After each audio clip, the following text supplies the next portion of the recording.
할렐루야. 네, 우리 앞뒤로 한번 이제 다시 한번 인사 나누겠습니다. 양옆으로도요. 자, 서로 사랑하겠습니다. 시작. 당신을 사랑하겠습니다. 당신을 더욱더 사랑하겠습니다. 더욱더 사랑하겠습니다. 사랑이라는 단어는 참 좋죠. 예. 뭐 유행가 가사에 옛날에 그런 거 있었어요. 사랑이라는 말은 너무너무 흔하다.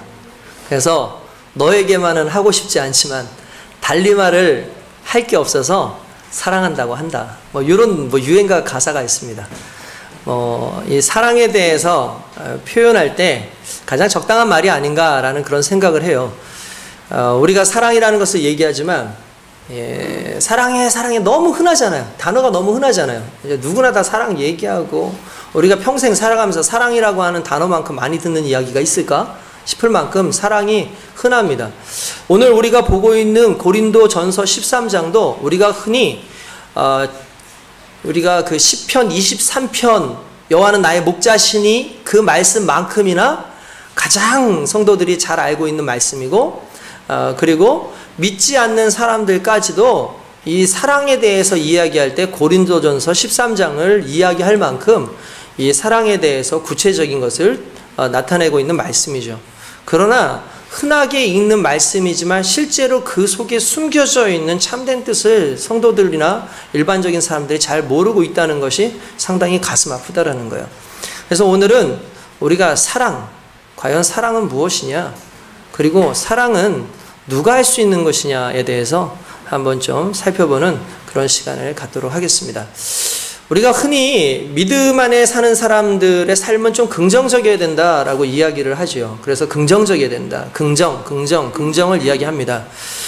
그런데 언젠가 제가 책을 하나를 이렇게 본 적이 있는데, 바바라 에런 라이크라고 하는 사람이 쓴 책 중에 긍정의 배신이라는 책이 있어요. 그러니까 긍정이 우리의 발등을 찍었다라는 그런 말이 있습니다. 그러니까 이게 무슨 말이냐면, 여러분 기독교계는 상당히 긍정적인 종교예요. 적극적이고 긍정적입니다. 그래서 긍정이라는 걸 상당히 많이 이야기를 해요.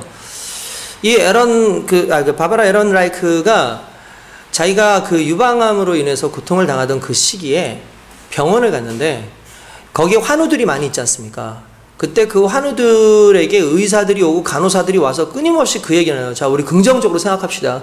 우리 긍정적으로 합시다. 우리 정말 낙관적으로 생각합시다. 정말 잘 될 겁니다. 여러분 긍정적으로 하면 능히 이길 수 있습니다. 계속 이렇게 얘기를 하더라는 거예요.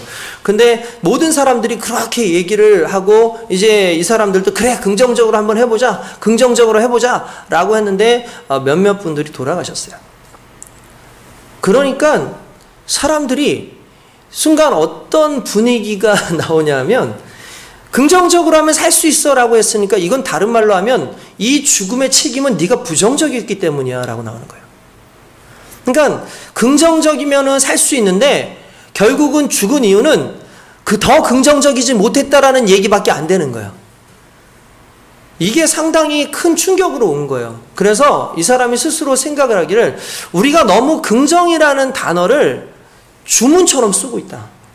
실제로 사회적인 어떤 상황 속에서 더 이상 되지 않는데도 불구하고 내가 긍정적으로만 생각을 하면 될 것처럼 그렇게 생각을 하고, 어떤 상황에 대해서 내가 분명히 더 이상 넘어갈 수 있는 방법이 없는데도 불구하고 긍정적으로 사고만 가지고 있으면 그걸 해결할 수 있을 것처럼 생각을 하는데, 이게 오늘날 기독교 안에도 동일하게 들어와서 우리가 긍정적인 걸 모든 것을 생각한다는 거예요. 근데 이건 긍정의 개념이 믿음적 개념이 아니라 마인드 컨트롤이라는 거예요. 이게 무슨 말이냐면, 마인드 컨트롤이라는 건 자기를 세뇌하는 거예요. 그래서 할 수 있다 하면 된다, 해보자 이렇게 얘기를 하는데, 원래 기독교의 핵심은 그게 아니라는 거예요. 우리 믿음의 핵심은 내가 뭔가 할 수 있어, 너 충분히 할 수 있어 라는 긍정성에서부터 등장하는 게 아니에요. 인간은 죄성이 있고 인간은 죄에 빠져 있고 인간은 죄 문제에서 스스로 벗어날 수 없는데, 끊임없이 교회들은 인간 스스로의 부정적인 부분, 우리의 연약한 부분까지도 우리가 좋게 생각하고 우리가 믿음을 가지고 긍정적인 것을 가지고 생각을 하면 능히 이길 수 있어 라고 얘기하지만 현실은 그렇지 않다는 거예요. 현실 속에서 하나님께서 믿음의 부분을 이야기하실 때 단순히 너희는 긍정적이라 라는 그 얘기를 하신 것이 아니라 너희의 문제가 무엇인지를 깨달아라. 그리고 진정한 긍정이라는 게 너희 안에서 나오는 것이 아니라 하나님께로부터 나온다라는 걸 이야기하신다는 거예요. 그냥 맹목적으로 막무가내로 믿음을 이야기하고 맹목적으로 우리는 예수 믿는 사람이니까 항상 긍정적이어야 됩니다라고 얘기하는 것 자체가 결코 도움이 되지 않고 오히려 우리의 신앙을 숨기는 역할을 한다는 거예요. 내 안에서 회개되어져야 되고 내 안에서 잘못으로 지적되어져 있는 것도 그냥 덮어버리고 지나갈 수 있는 것이 된다는 거예요. 하나님께서는 그런 우리의 모습을 원하시지 않습니다.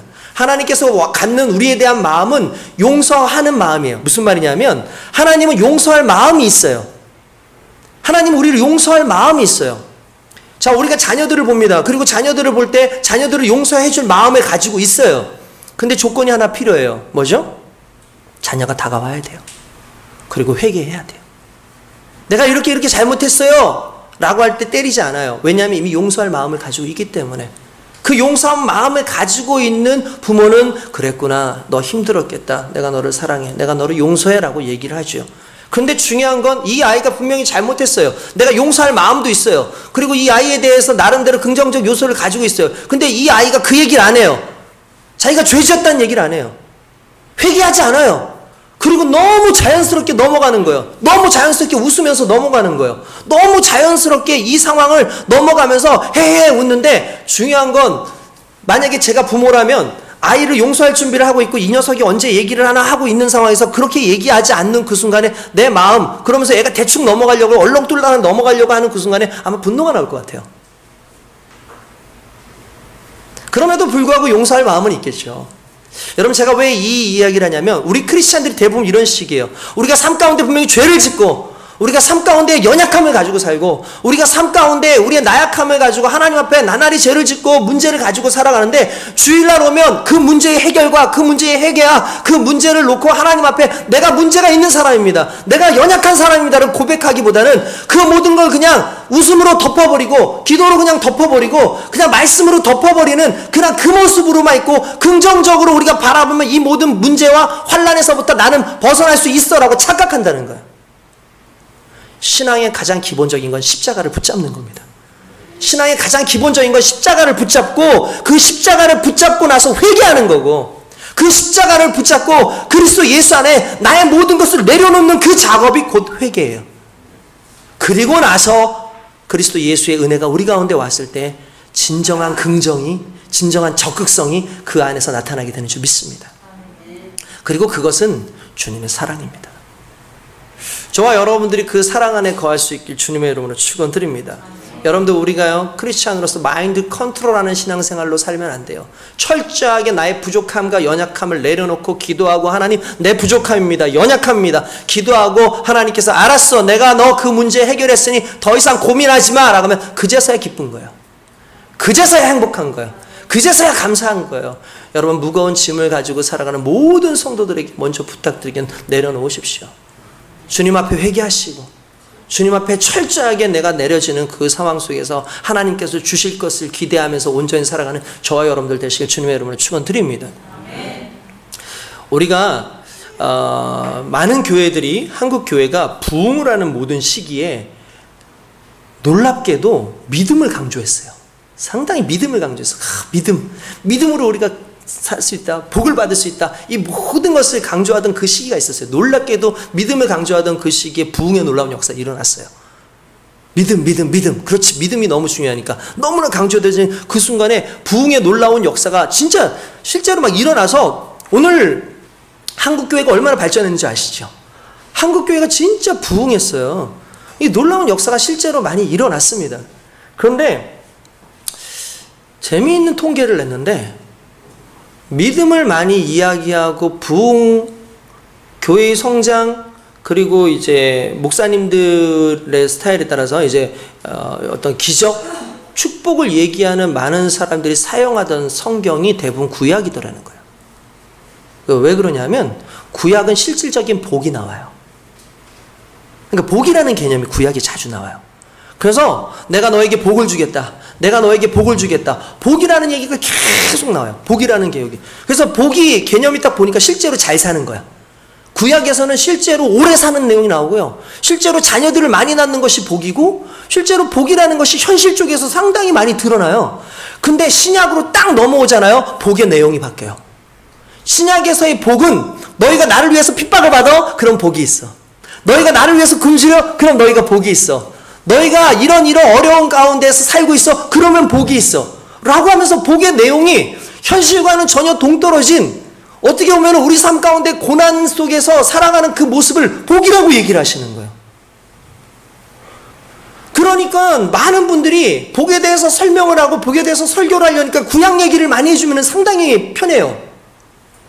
근데 신약에서 얘기를 하려고 그러니까 예수님께서도 얘들아 나를 쫓아오려고 그래? 그러면 너희들 나 쫓아와가지고 이 땅에서 잘 먹고 잘 살 거라고 생각하니? 착각이야. 천만에 너희가 나를 쫓아오면 나와 같이 고난을 당할 거야. 나와 같이 십자가를 져야 돼. 여우도 굴이 있고 공중의 새들도 집이 있는데 나는 집도 없고 아무것도 없어. 나는 오직 그리스도라는 그 직분 하나로 말미암아 하나님께서 맡겨주시는 그 십자가를 지기 위해서 내가 이 땅에 왔어라고 얘기를 하시는 그 순간에 모든 제자들이 그걸 거부했죠. 그들의 머릿속에 구약적 복은 대부분 잘 나가는 것이고 예수님이 왕이 되시면 나도 왕의 그 어떤 밑에 있는 그런 부하들로서 어떤 직분을 얻어서 아주 잘 먹고 잘 사는 그런 사람들이 되지 않을까라는 그 생각인데 예수님 자꾸 엉뚱한 소리를 얘기하는 거예요. 복에 대해서 자꾸 이상한 소리를 얘기하시는 거예요. 그러니까 이제 제자들도 예수님을 상당히 어려워했어요. 분명히 행하시는 건 기적이 일어나는데 그분의 말씀 속에서는 그 기적이 중심이 아닌 거예요. 이 모든 것 속에서 성도들에게 정말 어려움이 있고 힘든 그런 상황 속에서 믿음이라는 것이 상당히 중요하고 하나님의 은혜 가운데인데 믿음의 개념이 바뀌는 거예요. 믿음의 개념이 복이라는 개념에서 믿음의 개념이 복이 아니라 하나님의 말씀, 하나님의 뜻을 따라 살고 고난 가운데 있다 할지라도 견뎌내는 거예요. 그리고 난 다음에 그 견뎌내는 모든 믿음의 중심 속에서 결국 구약시대의 복이라는 개념이 신약시대 속에서 무엇으로 정착하게 되면 사랑이라는 단어로 정착을 해요. 무슨 말이냐면 우리가 추구해야 될 것은 복이 아니라 우리가 추구해야 될 것은 단순한 믿음에 머물러 있는 것이 아니라 사랑이라는 것에 중심하고 있어야 된다는 거예요. 그러니까 교회는 믿음의 공동체가 아니라 실은 사랑의 공동체예요. 그리고 그 사랑이라는 것은 우리가 하는 것이 아니라 하나님으로부터 사랑을 받은 자만이 경험해서 행할 수 있는 것이었기 때문에 절대적으로 하나님을 의지하고 하나님을 따라가는 사람에게 주어지는 것이기 때문에 그 사랑에 대한 개념을 우리는 단순히 그냥 내가 의지적으로 하는 사랑이라고 생각하면 안 된다는 거예요. 그럼 오늘 성경에서 말하고자 하는 사랑이라는 게 무엇인지 하나씩 하나씩 살펴보는 그런 시간을 좀 갖기를 원합니다. 여러분 갑돌이하고 갑순이 아시죠? 모르세요? 갑돌이와 갑순이 한 마을에 같이 살았잖아요. 그렇죠? 근데 갑돌이하고 갑순이하고 서로 사랑했나요? 아, 너무 사랑했죠. 예. 그런데 어느 날 갑순이가 시집을 가요. 그래서 갑순이가 뭐 사랑을 했더래요. 이러면서 얘기를. 그런데 중요한 건 둘이 만난 적도 없어. 둘이 뭔가 없었어. 갑돌이하고 갑순이 결혼 못했어요.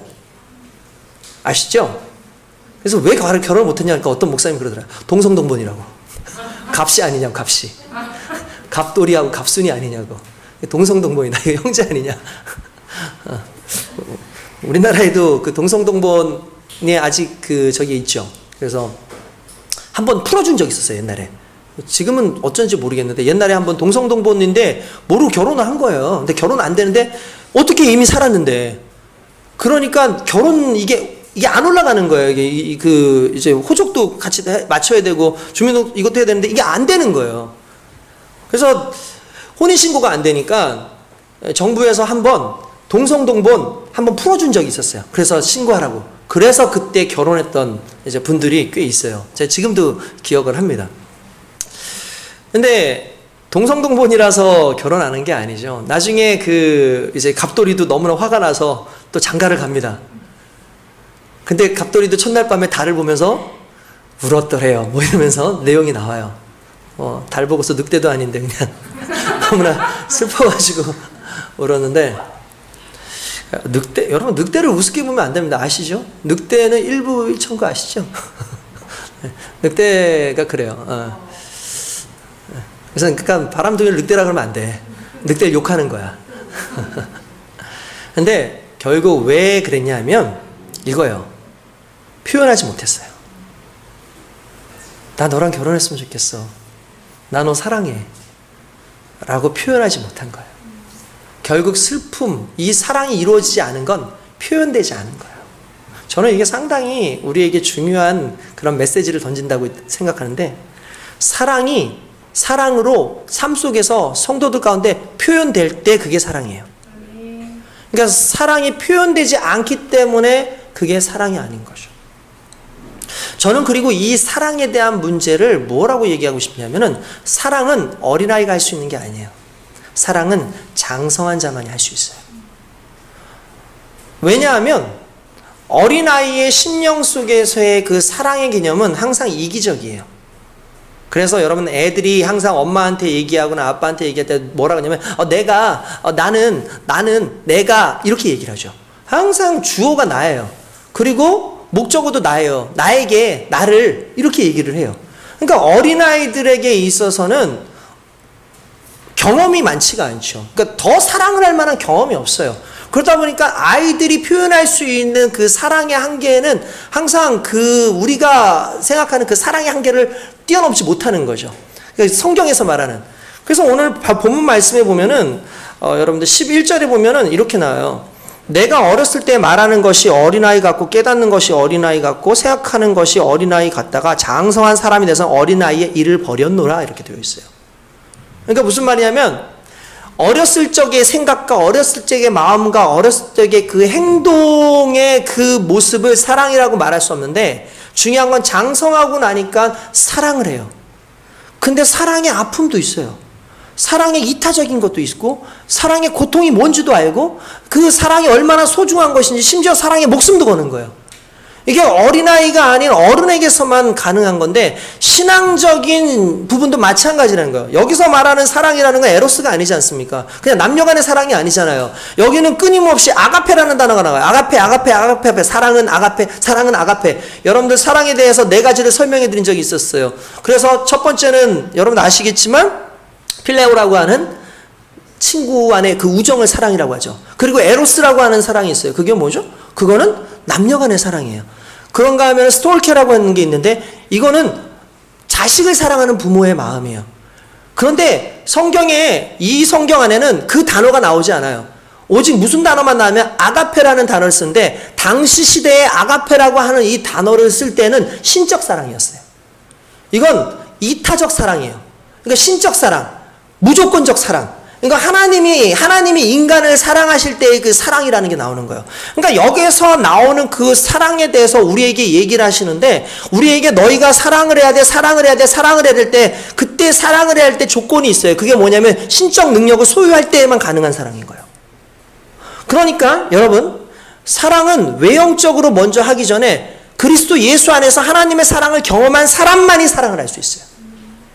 여러분들에게 먼저 정말 부탁드리고 싶은 건 하나님의 사랑을 경험하는 주님의 거룩한 백성 되길 주님의 이름으로 축원드립니다. 하나님의 사랑을 경험하면 그 사랑 안에서 내가 사랑할 수 있어요.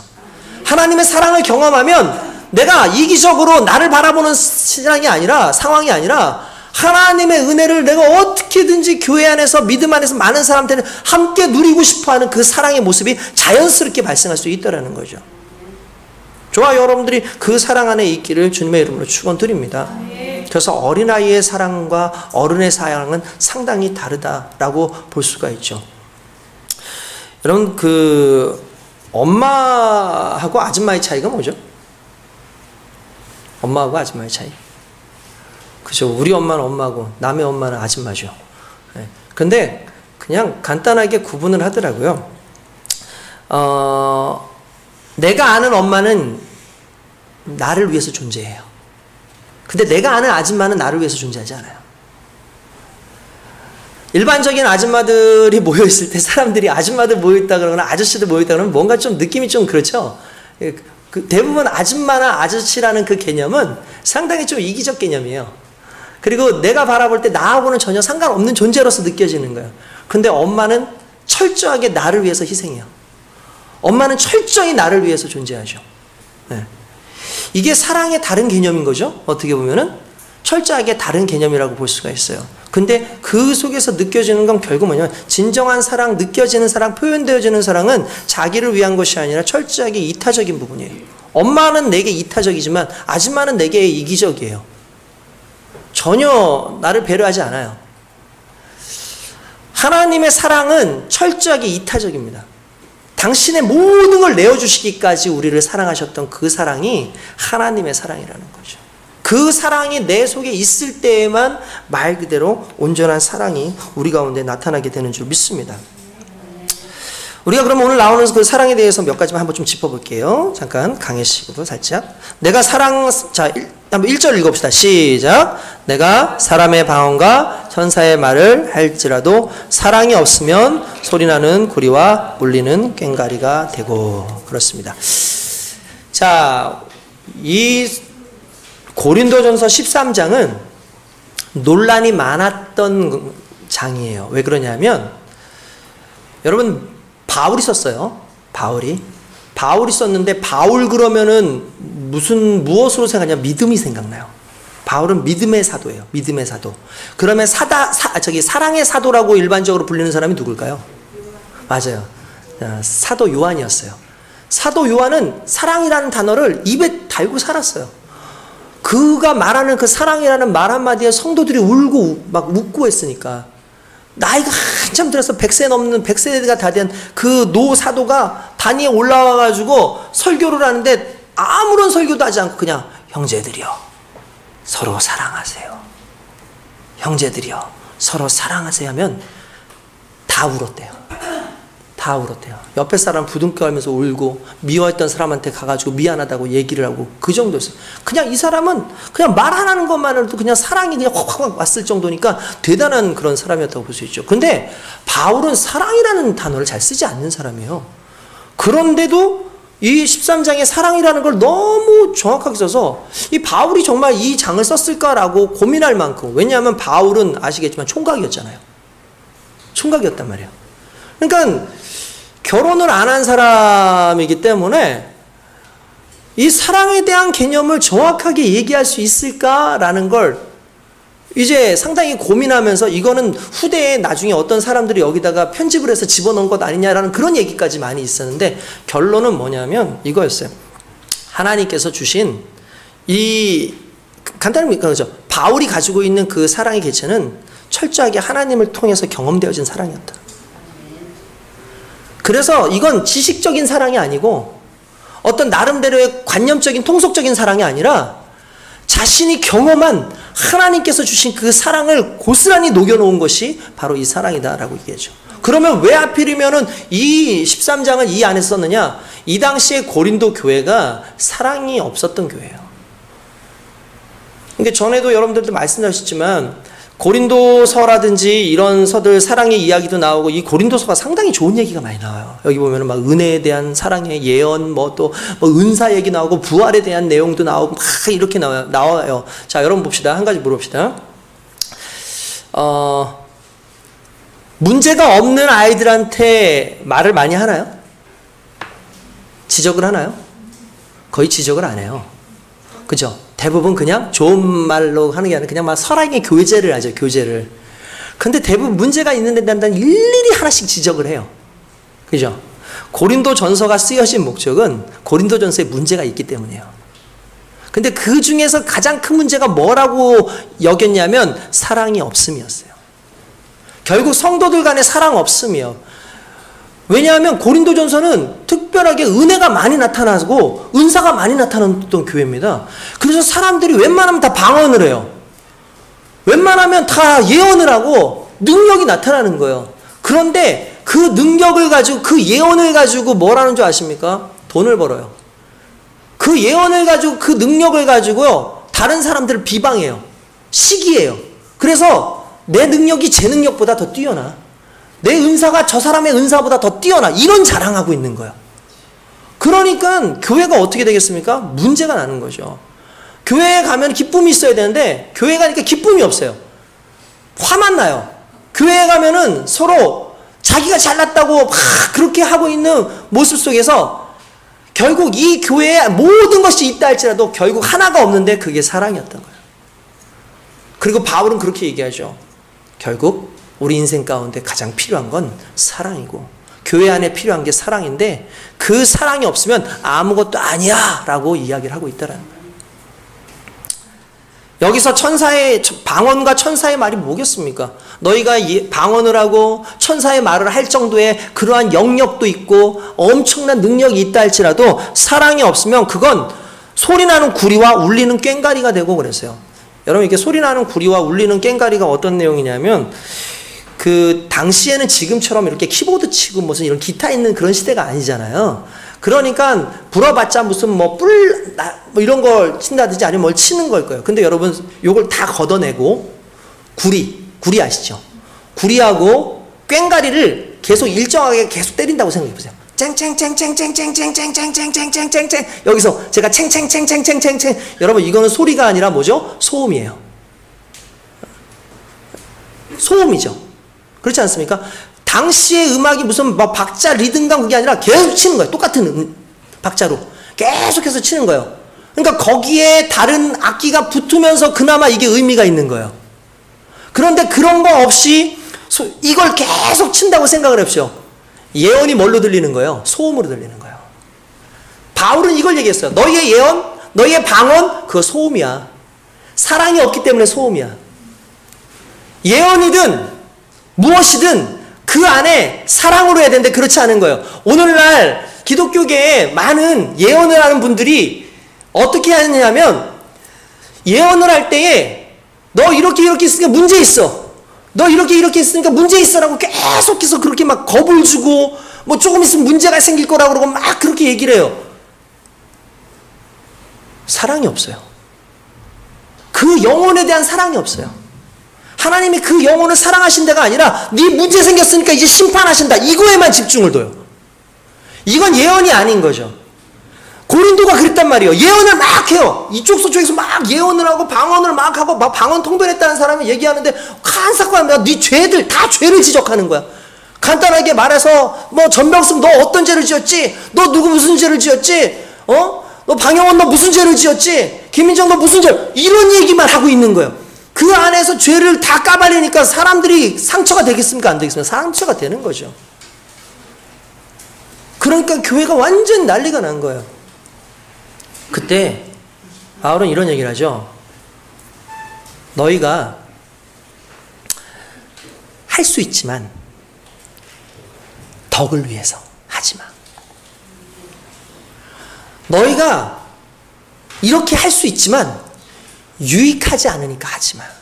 그리고 이걸 사랑이라고 얘기해요. 여러분 2절 한번 볼까요? 시작. 내가 예언하는 능력이 있어 모든 비밀과 모든 지식을 알고 또 산을 옮길 만한 모든 믿음이 있을지라도 사랑이 없으면 내가 아무것도 아니요. 여러분 여기 좋은 거 다 나왔죠. 예언하는 예언, 능력, 비밀, 지식을 아는 거, 심지어 산을 옮길 만한 믿음. 여기서 산을 옮길 만한 믿음은요 당시의 관용구였어요. 그러니까 예수님께서도 이 산을 들어 저리로 옮기라 하면 옮겨질 것이다 라고 얘기하지 않습니까? 자연스럽게 그 다음부터 형성되는 게 그거예요. 믿음. 그런데 믿음 하면 표현하는 게 뭐예요? 내가 믿음만 있으면 이 산을 들어 저 바다로 옮겨진다 할지라도 옮겨질 수 있어. 그러니까 관용적으로 쓰는 게 믿음이라는 단어에 산을 옮길 만한 믿음이라는 말을 쓰는 거예요. 계속 산을 옮길 만한 어떤 믿음이 대단한 믿음인 거죠. 살아있는 믿음인 거죠. 그런데 중요한 건 그럼에도 불구하고 사랑 없으면 아무것도 아니요 라고요. 와 이거 정말 여러분 놀랍지 않습니까? 우리의 신앙의 목적은 믿음 아니었어요? 그러면 사랑이 없다라는 말은 뭘까? 간단해요. 드러나지 않는 거예요. 믿음은 반드시 사랑의 효과가 나타나야 돼요. 예언도 사랑의 효과가 나타나야 되고 능력도 사랑의 효과가 나타나야 되고 그러니까 결국 하나님께서 우리에게 맡겨주신 모든 어떤 은사의 특징들은 결국 사랑으로 사람을 살리는 데 있고 사랑으로 교회를 세우는 데 있고 사랑으로 모든 것을 다 온전히 하는데 자기를 자랑하고 자기가 잘났다 그러고 나의 어떤 무언가를 과시하기 위해서 사용되어지는 믿음의 형태들은 결국 믿음이 아니라는 거예요. 그러니까 여기서 아무것도 아니요라는 말은 이게 원래는 그 경제적 용어인데 뭐냐면 이익이 없다 이런 뜻이에요. 이익이 없다. 이익이 없대요. 여러분 능력이 중요한 게 아닙니다. 결국 그 능력 가운데 가장 중요한 사랑이 내게 있는가. 그리스도 예수의 사랑이 있어서 정말 온전히 모든 걸 끌어안을 수 있는 능력이 있는가. 3절 한번 볼까요? 내가 내게 있는 모든 것으로 구제하고 또 내 몸을 불사르게 내줄지라도 사랑이 없으면 내게 아무 유익이 없느니라. 여러분 한 가지만 물어볼게요. 어떤 분이 그렇게 얘기를 했어요. 사랑하면 상대방이 좋아하는 것을 하잖아요. 그죠? 그런데 우리가 상대방이 좋아하는 것을 하는 것까지는 생각을 하는데 사랑하면 상대방이 싫어하는 것을 안 한다라는 건 생각 안 해요. 진정한 사랑은 상대방이 좋아하는 걸 하는 것보다 상대방이 싫어하는 걸 하지 않는 거예요. 어떤 목사님이 간증을 하는데 그 얘기를 해주시더라고요. 아내하고 어쩌다가 싸우면 꼭 하는 말이 있대요. 하는 말이 있대요. 처음엔 이 문제로 싸우는데 결국은 이 얘기를 하더라는 거예요. 그래서 왜 그런가 했더니 이 목사님이 좀 장난기가 많아서 옛날부터 이렇게 간지럼을 잘 태운대요. 이렇게. 그러니까 사모님 간지럼을 잘 태우는데 손가락을 저 옛날에 그런 분 봤어요. 진짜. 악수하자는데 악수했는데 손가락을 이러고 있더라고요. 저한테. 이러고 있더라고요. 이번 장난치는 거예요. 저한테 친밀하게 하려고. 근데 저는 막 놀랐어요. 이게 뭐 하는 건가. 근데 이 목사님도 사모님이 좋으니까 그랬겠죠. 계속 이렇게 만나면서 손을 잡으면서 그 다음에 간지럽히고 막 이렇게 한다는. 근데 이 사모님 그게 너무 싫었던 거예요. 옛날부터 그게 너무 싫었던 거야. 진지하지도 않고. 그래서 나중에는 얘기를 하다가 그 얘기를 했대요. 그러니까 목사님이 노골적으로 그 얘기를 하니까 그럼 진짜 얘기를 하지. 근데 이 사모님은 왜 얘기를 못했겠어요? 당신이 좋아하니까. 당신이 재밌어 하니까 내가 그냥 있었어.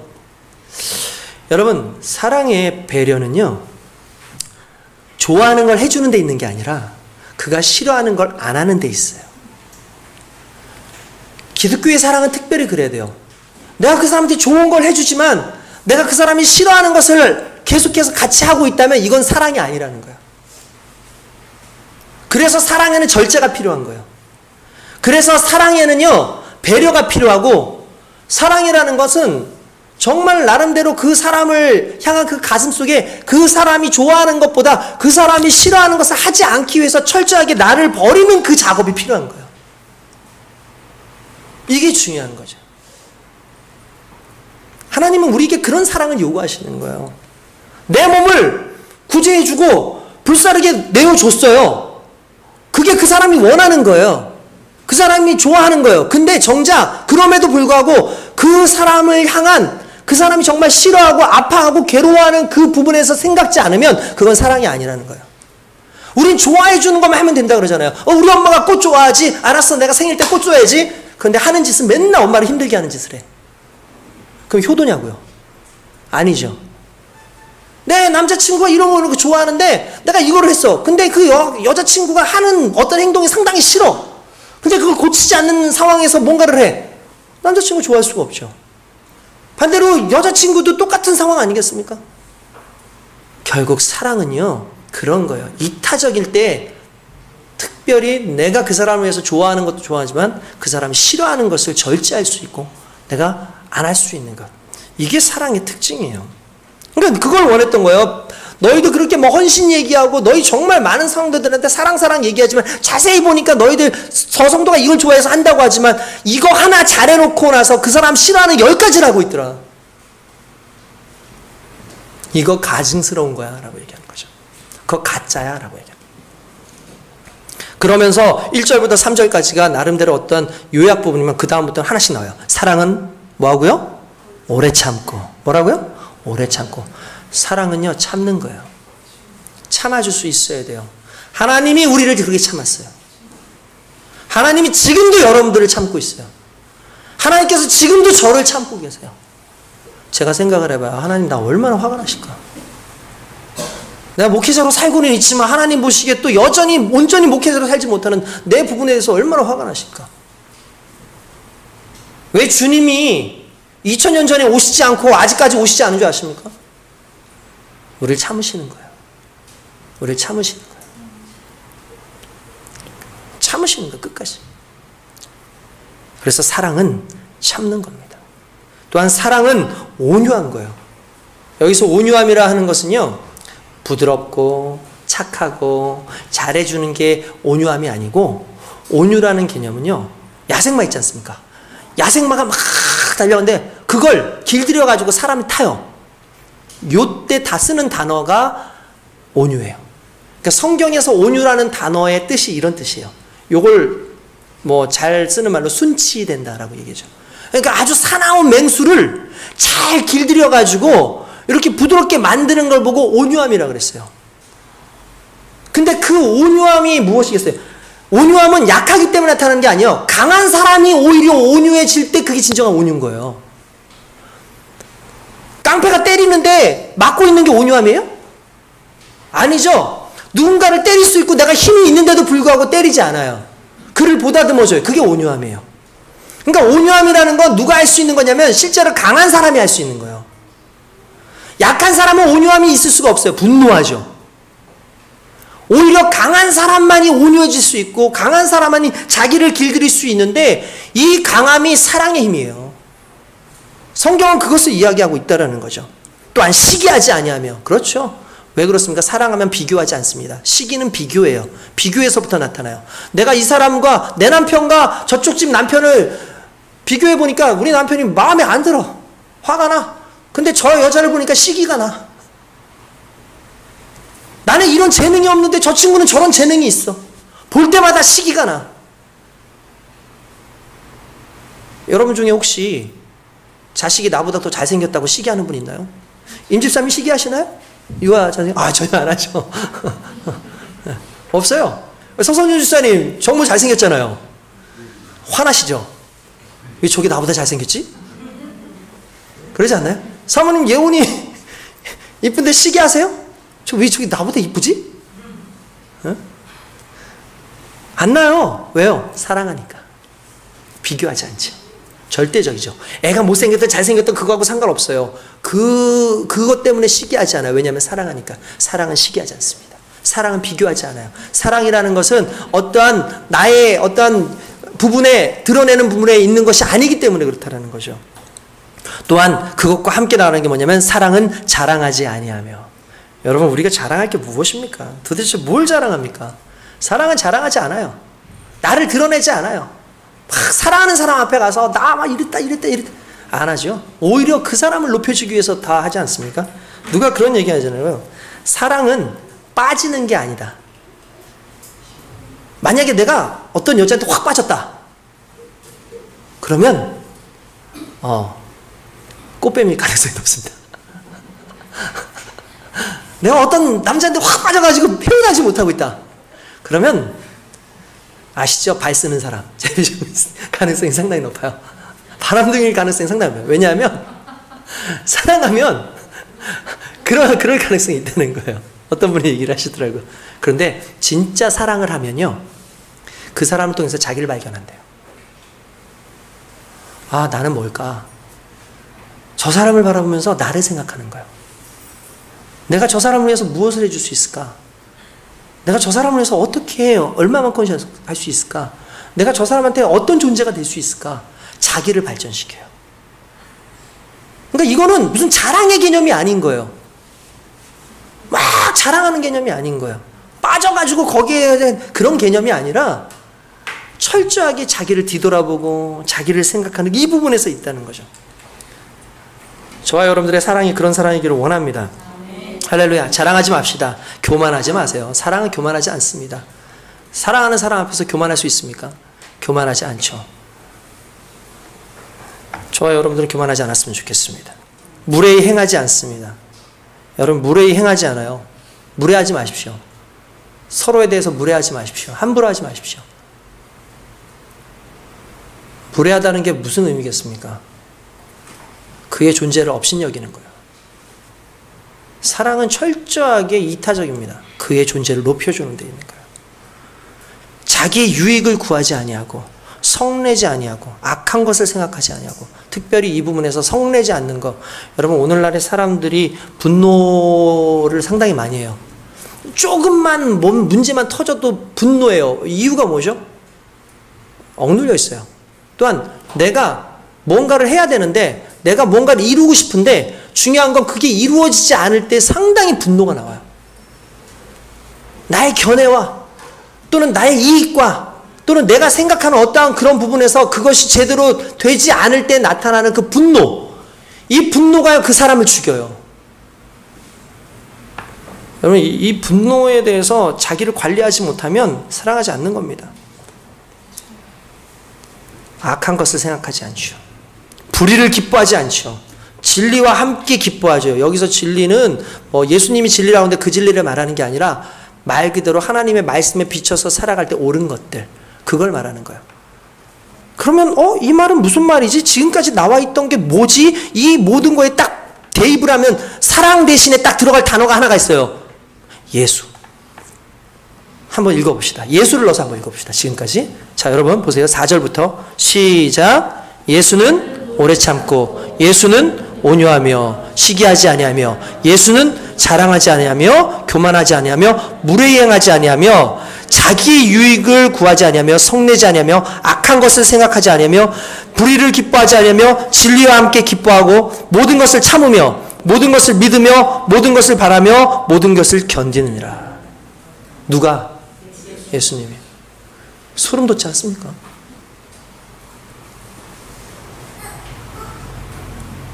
우리가 사랑이 없는 건 우리 안에 예수가 없는 거예요.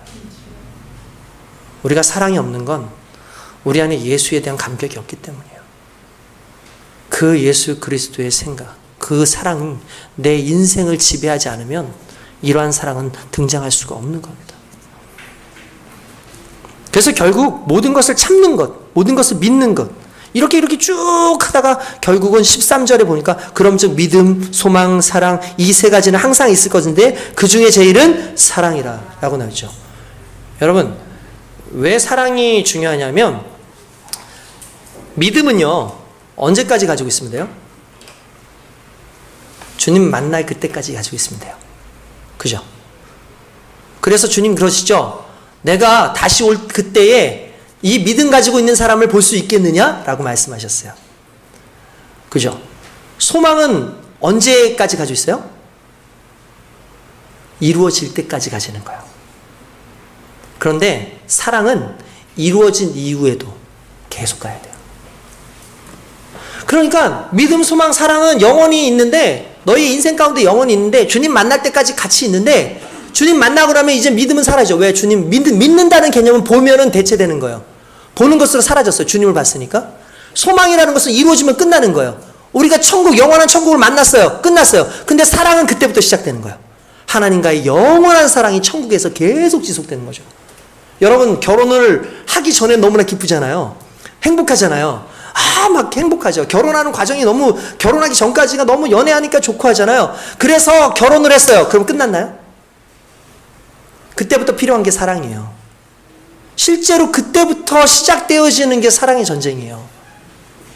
하나님과 우리가 천국에서 있는데, 하나님을 만나기 고대했는데 하나님을 해서 내가 고통스러워. 하나님이 우리를 괴롭혀. 내가 하나님에 대한 따뜻한 뜨거운 마음이 없어. 이러면 이거는 의미가 없는 거잖아요. 그래서 천국에 영원토록 남겨져 있는 그것이 뭐냐면 그게 사랑이에요. 그래서 하나님께서는 이 땅에서 우리가 이 땅을 사랑할 때에 이 땅에 머물러서 거하는 동안에 왜 사랑을 계속해서 강조하시면 지금의 사랑이 연결되어져서 하나님과 영원한 사랑으로 가거든요. 그걸 이야기하는 거예요. 그러면서 무엇을 얘기하느냐? 영원성을 얘기해요. 예언도 폐하리라, 방언도 폐하리라, 모든 은사가 폐하리라. 그래서 성경에 보니까 9절부터 그러니까 우리는 부분적으로 알고 부분적으로 예언하니 온전한 것이 올 때는 부분적으로 하던 것이 폐하리라. 무슨 말입니까? 예언이라든지 어떤 은사는 일시적인 거라는 거예요. 일시적인 건데 일시적인 것은 어느 순간에 사라지게 되어 있어. 그러니까 일시적인 거, 너희들 교회에서 예언 받기 원합니다. 성령 충만함 이후에 무슨 능력 받기 원합니다. 그거 좋지. 그래, 그거 중요한 거야. 근데 그건 일시적인 거야. 그거는 사라질 수도 있어. 그거 없어질 수도 있어. 실제로 그래요. 막 신유 은사가 있었던 분이 어느 순간이 지나니까 신유 은사가 사라져요. 막 예언의 은사가 있었던 분들이 어느 순간이 지나니까 예언 은사가 사라져요. 조그만 삶의 문제, 성령과 인격적인 교제가 많이 떨어지잖아요. 그냥 순간 사라져버려요. 그런데 그러한 일시적인 것에 목숨을 걸어서 교회 안에서 살지 말라는 거예요. 그러면 교회는 무엇을 위해서 사냐면 영원한 것. 그러니까 우리가 추구해야 되는 게 뭐냐면 영원한 것이에요. 우리는 일시적이고 잠시 있는 것에 목숨을 걸고 살아가는 존재가 아니라 영원한 것을 바라보고 영원한 것을 위해서 살아가는데, 그 영원이 뭐냐면 성경은 사랑이라고 얘기하고 있어요. 그리스도 예수께서 허락하신 그 사랑. 그 사랑을 가지고 내가 이 교회를 섬기는 겁니다. 그리고 이렇게 살아본 사람만이 영원한 천국에서 그 사랑을 누릴 수 있는 거예요. 이게 너무나 중요한 거죠. 마치 과거에는 너희가 거울을 보는 같이 희미했어. 왜 거울이 희미해요? 지금 거울 좋잖아요. 그 당시에 거울은요, 구리로 만들었어요. 구리로 만든 거울이니까 이렇게 청동경들이 이렇게 보면은 이게 구리가 이렇게 굴곡이 있으면 내 얼굴이 어떻게 보이겠어요? 찌그러져 보이겠죠? 희미해요. 그렇게 보이나 나중에 주님 오실 그때, 온전한 그때가 되면 서로 마주 보고 얘기하는 것처럼 그렇게 확연히 드러나니, 그때 하나님께서 확인하고자 하는 게 뭐냐고요? 사랑이라고요. 제가 왜 오늘 장황하게 이 설교를 길게 묶어서 하느냐? 간단합니다. 우리 사랑해야 됩니다. 우리 교회 사랑해야 됩니다. 저는 우리 교회가 사랑의 공동체가 됐으면 좋겠어요. 이기적인 공동체가 아니라 정말 이타적인 공동체. 그리스도 예수를 경험하고 그리스도 예수의 삶으로 살아가서 정말 사랑으로 드러나지는 공동체가 되기를 원합니다. 왜냐하면 그 공동체가 결국 천국의 모형이거든요. 우리는 일시적인 것에, 이 세상의 삶 속에서 일시적인 것에 모든 걸 다 몰빵해서 투자하지 마시고요. 가능하면 영원한 것에 여러분들 인생을 들이세요. 영원한 것. 그리스도의 생명, 하나님의 은혜, 그리고 하나님께서 우리에게 맡기신 그 사랑의 놀라운 역사. 그 속에서 살아갈 때에 저와 여러분들에게 진정한 은혜가 있는 줄 믿습니다. 사랑하는 사람들한테 왜 아까 전에 제가 어른이라는 개념을 얘기한 줄 아십니까? 장성이라는 개념? 그건요, 어른이 돼야 가리지 않아요. 저 어렸을 때는 편식 진짜 많이 했거든요. 장가를 가니까 별걸 다 먹더라고요, 제가. 혹시 매크로바이오틱이라고 들어보신 적 있으십니까? 그게 뭐냐면 일본에서 한참 유행이었는데 우리나라도 유행이더라고요. 새우 있잖아요. 새우 어디가 맛있어요? 몸통이 맛있어요. 맞아요. 몸통이 맛있어요. 순간 제가 뭐 넌센스 이런 거 내는 줄 아시는 거예요? 지금? 대답 안 하시는 거예요? 그래서? 아니, 그게 아니고 그 몸통이 맛있어요. 근데 몸통만 먹으면 콜레스테롤이 올라가요. 그래서 뭘 먹어야 되냐면 꼬리하고 머리를 먹어야 된대요. 그러면 머리에는 또 나름대로 그 성분들이 많이 들어있어가지고 칼륨도 들어있고 칼슘도 들어있고 뭐 이런 거 저런 거 다 들어있어서 요즘에 무슨 운동을 하냐면 매크로바이오틱이라서 아예 그냥 통째로 다 먹는 운동을 한대요. 통째로 다 먹는. 그러면 그게 건강에 그렇게 좋다는 거예요. 물론 질환이 있는 분들은 안 돼요. 질환이 있는 분들은 그렇게 먹으면 안 돼요. 근데 일반적으로 우리가 맛있다고 해서 먹는 그 부분은 맛은 있을지 모르겠지만 결국 문제가 생기죠. 그러니까 일부러 머리도 먹고 맛도 없는 머리도 바삭바삭 씹어 먹기도 하고 그리고 꼬리도 씹어 먹기도 하는 거죠. 그러니까 여러분들 음식들 중에서 그런 음식들이 상당히 많이 있어요. 그게 매크로바이오틱이라 그러더라고요. 그래서 그 운동을 하는 단체들도 있어요. 그래서 다 먹어야 된다. 일정 부분만 먹지 말고 다 먹어야 된다. 이걸로 이렇게 얘기한다는 거예요. 근데 저는 그게 애들은 못 하더라고요. 잘. 근데 어른은 가능해요. 이게 무슨 말을 얘기하는 거냐면 우리 상황 가운데 우리 자꾸 취사 선택하잖아요. 말씀도 목사님 설교도 일정한 내 귀에 달달한 것만 듣잖아요. 아니라고요. 처음과 끝을 함께 듣는 거예요. 내가 그것이 좋든 내가 그것이 싫든 내가 이것이 맛있든 그거와 상관없이 하나님의 말씀을 100% 우리가 하나씩 하나씩 들을 수 있는 그 부분이 있어야 되는데 그게 장성한 사람들의 특징이라는 거예요. 내가 사랑을 하려니까 내가 좋아하는 사람만 사랑해. 이건 장성한 사람이 아니에요. 어린아이예요. 그런데 내가 사랑할 수 없는 사람까지도 사랑하고 내가 정말 나에게 해를 주고 나에게 정말 힘든 사람까지도 내가 사랑할 수 있고 그걸 해낼 수 있는 게 진정한 장성한 사람이에요. 그래서 여러분들 교회 안에서도요, 나이가 들어도 어린 사람이 있고요, 나이가 어린데도 불구하고 장성해서 성숙해서 진정한 믿음 안에서 사랑을 이야기하는 사람들이 있어요. 저는 가끔 그런 걸 봐요. 어떤 분들하고는 대화를 하는데 대화 속에서 어린아이가 느껴져요. 이기적이고 자기적이고, 또 어떤 부분에서 분노하고 있고, 어떤 부분에서 정말 어떻게 자기를 감당하지 못하고 있는 그런 안타까움을 가지고 있어요. 그런가 하면 어떤 사람은 나이가 어린데도 불구하고 그 속에 사랑이 있어요. 섬김이 있어요. 희생이 있고, 내가 이렇게 함으로 말미암아 하나님 나라가 건설되어져 가는 것에 대한 기쁨이 있어요. 이게 장성함이거든요. 저와 여러분들이 그런 모습으로 있기를 원합니다.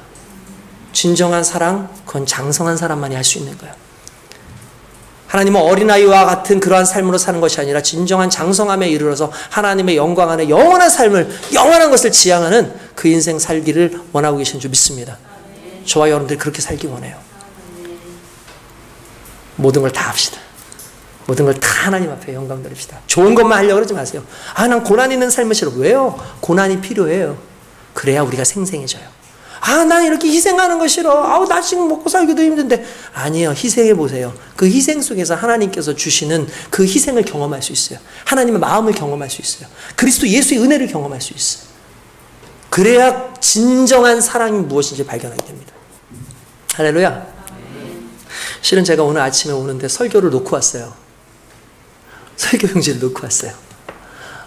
제가 원래 설교 용지를 항상 해가지고 다 이렇게 준비를 해가지고 오는데 제가 급하게 나오다 보니까 설교 용지를 놔두고 온 거예요. 근데 이미 머릿속엔 다 들어있죠. 머릿속엔 다 들어있죠. 마음 가운데 딱 한 가지만 딱 하나님 앞에 기도. 하나님, 다른 건 모르겠고요. 하나님 말씀하시고자 하는 그 한 가지에 집중하게 해주세요. 그 한 가지에 집중하게 해주세요. 그게 뭐였냐면 결국 나도 여러분들을 사랑하겠습니다. 여러분들 사랑합니다. 정말 사랑합니다. 진짜 거짓말 아니에요. 뻥 아닙니다. 저는 우리 성도님들 보면 정말 사랑합니다. 너무 기뻐요. 이 마음은 여러분들 잘 모르실 거예요. 제가 그래서 목회를 해올 수도 있었어요. 저를 힘들게 하는 성도가 없었을까요? 정말 부담스럽게 하고 어렵게 하는 성도들도 있었어요. 근데 하나님은 사랑하시더라고요. 근데 내가 사랑하지 않는 건 위선적인 거예요. 우리 모든 성도들이 그 사랑의 마음으로 표현합시다. 표현하고 삽시다. 어느 날 나중에 와서 아유 갑돌이 갑순이 이러지 말고 항상 사랑합니다 고백하고, 집사님 사랑합니다. 집사님 사랑합니다. 원사님 사랑합니다. 아우 집사님, 원찰님, 성도님 사랑합니다. 그 사랑이 너무나 자연스러워지는 교회. 그래서 하나님의 나라가 이곳에 있고 그리스도 예수의 영원한 것이 살아 숨쉬는 그 사랑의 교회가 우리 예수 흔적 교회길 주님의 이름으로 축원드립니다. 기도하겠습니다. 오늘 이 시간에 기도할 때에 하나님, 주님 사랑합니다. 근데 주님 사랑한다고 말하면서 내 삶 가운데 그 사랑 보이지 않습니다. 오늘 회개합니다.